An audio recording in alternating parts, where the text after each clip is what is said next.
I-flex ko lang po ito guys. Ganito po dito sa amin guys. Uh, Mayaman man o mahirap, kailangan po yung mga bottle ninyo ay kayo po yung magdadala dito guys.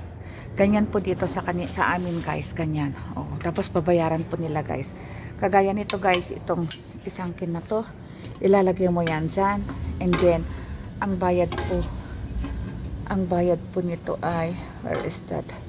Wait lang guys. What is that? Ayan, kasi kailangan mabasa po niya yung number. Ayan, 15 cents po yung bayad niya. Ganyan po siya guys. Okay, you can put it now. And then ito pong ano namin 1.5 ay 40 cents po guys, ganyan. So ito po guys yung mga basyo namin guys ha. So dalhin nyo lang po sila dito guys, tapos isasauli nyo rin po dito guys. Pag kayo po yung uminom guys, kailangan po guys ay ipunin po ninyo. Huwag nyo pong basta-basta na lang itatapon guys. Ganyan po dito guys. Ayan. Pero pag hindi talaga po pwede, hindi naman po niya kukunin guys. Ayan, ibabalik po niya ganyan guys. Oh.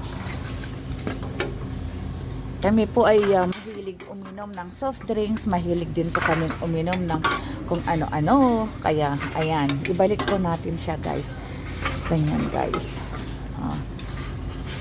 Dito guys, walang mahirap, walang mayaman dito. Basta, ayaw nila yung mga nagkakalat. At ayaw din nilang tanggapin guys pag pinipinin nyo. Kailangan po ay, huwag nyo pong pipit-pitin yung mga lata. Ganyan lang po siya guys. Ayan. Ganyan guys. Ngayon guys, nakuha na niya lahat-lahat. Ito po yung gagawin natin ngayon. Pipindutin po natin ito guys para ilabas po yung papel. O, ayan na po yung papel. Ito guys. Ito po guys ay, meron na po tayong 2 euro 0.85. Ito po guys ay pwede nyo pong pambili doon. Pumasok po kayo doon sa loob at yan po yung pambayad guys. Have a nice day guys. Thanks for watching. Follow me for more updates. Like and share. Bye.